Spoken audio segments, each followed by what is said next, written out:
We're joined by Aileen Barron, Austin Reed, and Justin Price for a look at how the NHL, Indianapolis Colts, and Milwaukee Bucks are creating fan experiences that go way beyond game day. Moderating the conversation is Tiffany Fitzgerald, Director of Strategy for Media and Tech here at Movable. Let's welcome them all onto the stage.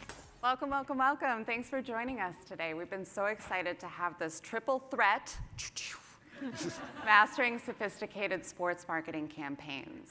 Joining me here today is Aileen Barron from the NHL, Austin Reed from the Indianapolis Colts, and Justin Price from the Milwaukee Bucks.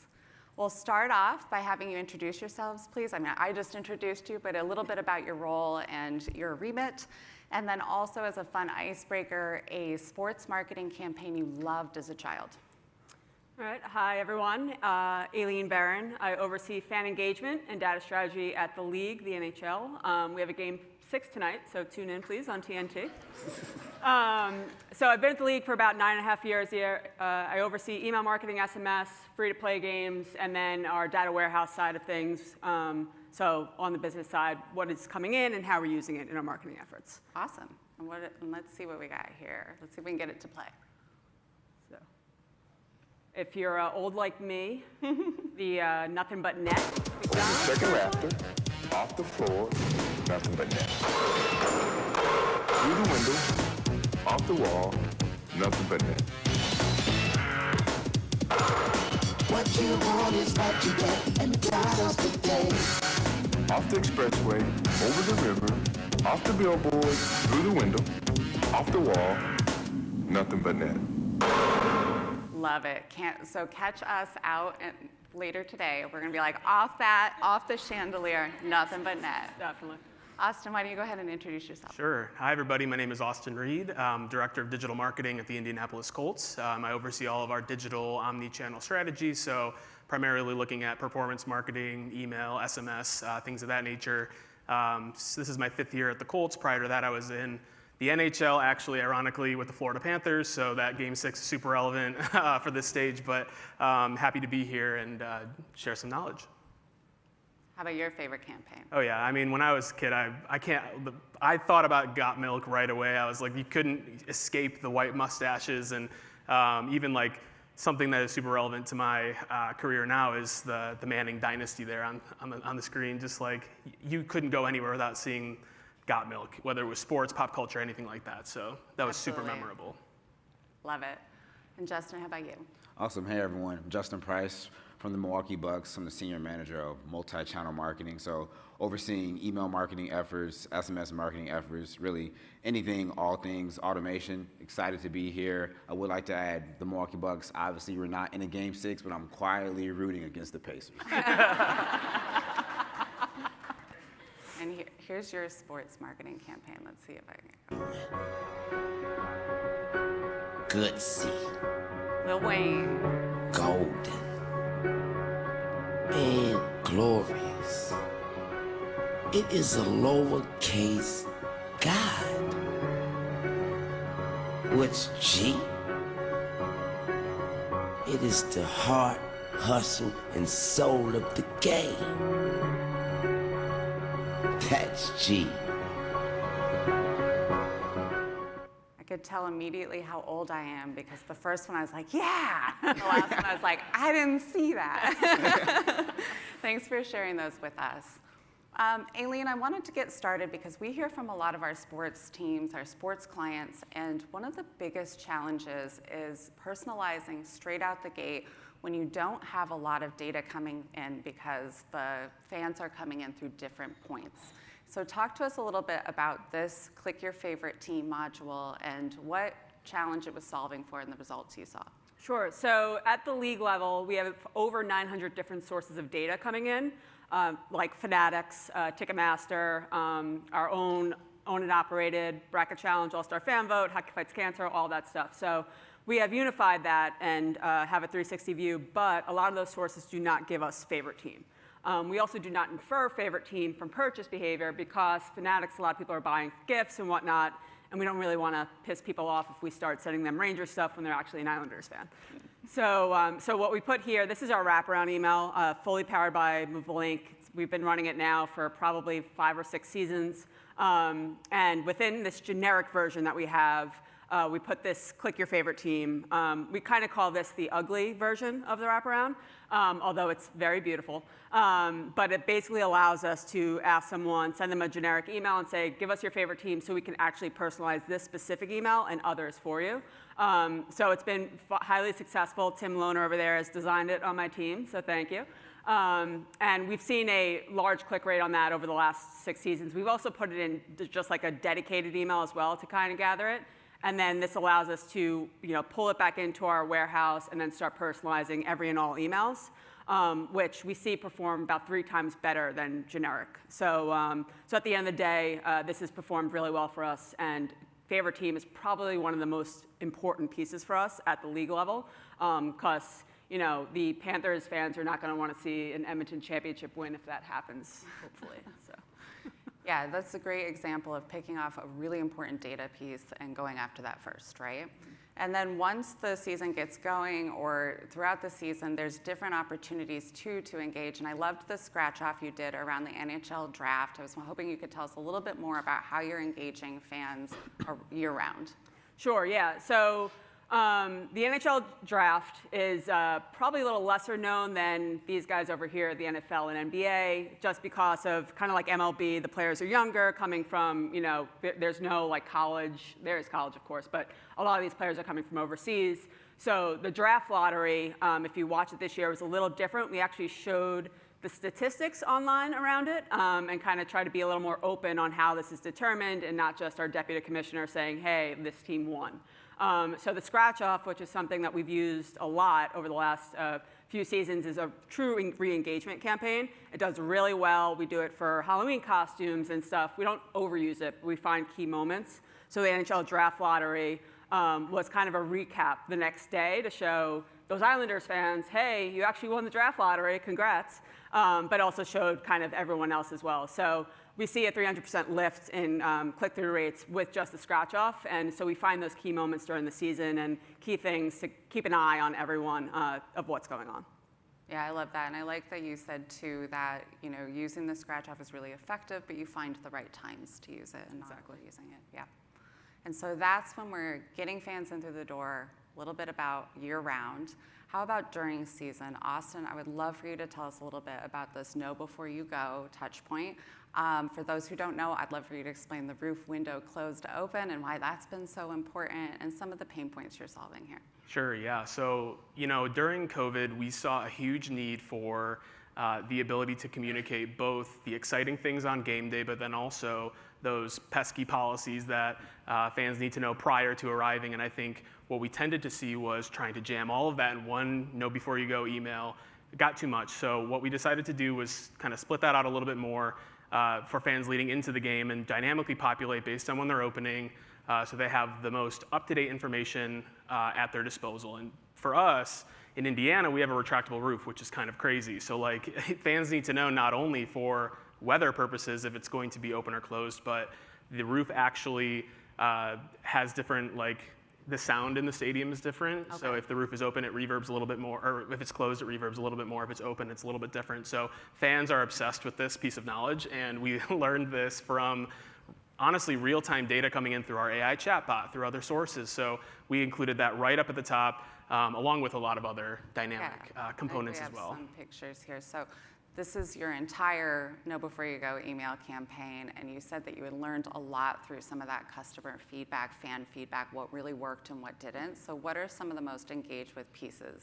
Yeah, so again, another fully powered by Movable Ink email here.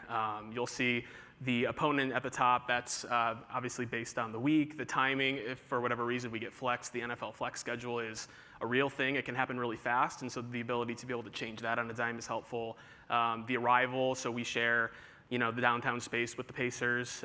So when things are exciting downtown and we have conflicting schedules, it's helpful for fans to know when you're going to have really heavy delays, and we can push that time back if we know that there's a road closure or they're burying the freeway or something silly. There's always something going on with road construction, so helpful for us to know and be able to adapt on the fly, because as we know, in traditional times, once the email's sent, that is locked static and in that person's inbox. Now it can be dynamic, fluid, based on when they're engaging.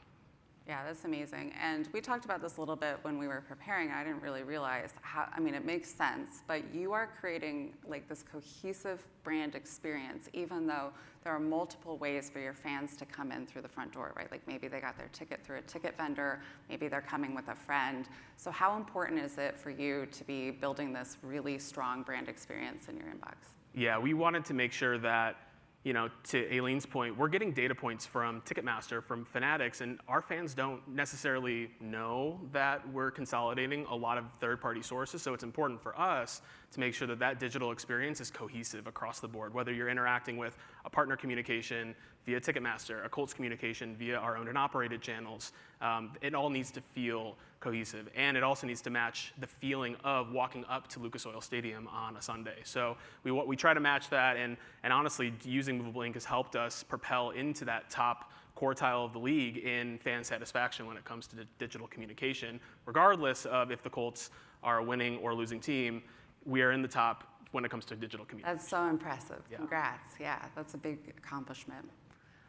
Justin, I loved what you did here with your team with the premium playbook, and I was hoping you could tell us a little bit on how you became your fan partner and how you used Movable Ink to kind of create this white glove experience for your fans. Yeah, so for the premium playbook email that you see up here, so our pain point when we launched this, we were launching premium experiences online to our fans, and it was the first time we were doing so. And these experiences, they are not really similar to the experience a fan would have in the bowl with just a general ticket. There are food and beverage perks that someone can get, parking passes, etc. So the goal of this email that's using Movable Ink in its entirety is to try to explain what the offering is that the fan would get within seconds, so that they can see like, oh, Westman Lofts, parking included, food and beverage, tickets, got it, go. Like I can see, especially too, if you're going off of opponent or a date, they have the ability to do so right from the email. And for us, I mean, we have so many games, 82 regular season games, playoff games, could have a lot, especially if you can go down the path and make it into the finals. But the goal really is trying to get the fan to understand what can I consume right away, and just trying to make it easy for the fan. And two, for any sports clients in the room, your team may not have as many resources. You may have very small teams. So for us, being able to build the entire email using Movable Ink versus a standard email, it paid dividends from an engagement standpoint. We had a 2-time lift in click-through rate, but also from a revenue standpoint. So I would say we went a long way using this template to help the fan understand our experiences and then really drive as much revenue as possible with the new ticketing product. Yeah, and just to give an example, this was the static version before, and on the right is the dynamic version afterward. And so you were speaking to some of the time savings here, but there's also the opportunity to be showing the right offering to the right fan, right? So exactly. How did you see that enable your business team, your sales team? Yeah, so when we launched this product, of course, the goal is to try to capture as much zero-party data before campaigns, but sometimes when you are launching a new campaign, the data you get from that campaign can be like the standard for the data that you'll get in the future. So with this data, we're able to create leads for our sales team based off of the product they're choosing, based off the date they're choosing, and then at that point, the customer, they can go through the sales funnel and chat with our sales team, and our sales team can get them paired with the right product based on their level of engagement in the email. And then I would like to add quickly too, another great facet of using Movable Ink is when we're building these emails, we don't have to go back and forth with our creative team on images, brand guidelines, fonts. It's all baked within the platform itself, and then we can rapidly build out campaigns. We won't get a slap on the wrist from our creative team. Well, nobody gets that. All right, perfect. We have just enough time for one last question. And in this question, I wanted you to share, and we'll go in order, Aileen to Justin. And I was hoping you might tell us something that might not be camera ready, but it's in the works right now with Movable Ink, and you're willing to share here today. Aileen? Sure. So our season recap is a big thing. You know, Spotify Wrap, of course, is key for everyone. Our version of it is we want to make sure we're hitting everyone at the end of the season. We have, over the course of the playoffs, if your team gets knocked out, we're not emailing you the next day or maybe even a week to kind of like ease up a little bit. You don't want to hear from us. People are very, they get mad. So they hit that unsubscribe. So we're doing a season recap to basically how did your team perform during the year. Rankings, penalty minutes is something that we're not shying away from. So showing your rank within that. So that will be going out at the end of this month, around the time that draft happens, to kind of give you like one last, goodbye for the rest of the season. Awesome, I cannot wait.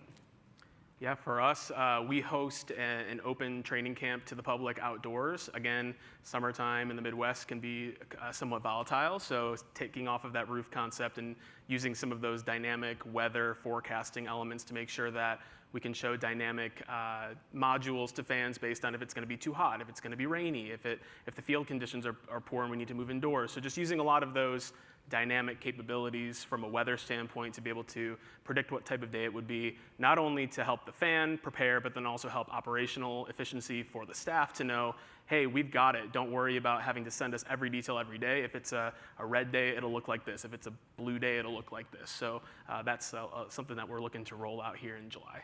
Yeah, I did not know how volatile Indiana's weather was until I had this conversation with you. A lot of people, don't even know where Indiana is.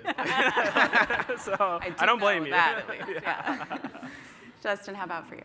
Yeah, and then quickly, so for us, we send out a lot of member communication. It makes up a decent part of the campaigns that we do run on a year-long basis. So for us, our goal is to hopefully consolidate a lot of the one-off email campaigns that we're sending and hopefully capture all of that information in a monthly campaign that will be sent to members to give them updates about credit reminders and upcoming events. Of course, we also too have data coming in from a bunch of different sources. So the goal would be to attempt to consolidate a lot of that data and then populate it within a block within Movable Inc. so that a member can see like, oh, I have this many points left to use inside the team shop. I have this many upcoming events tied to the tier of my membership benefits. So it's really just trying to consolidate, but then create a better experience for the consumer at the end of the day.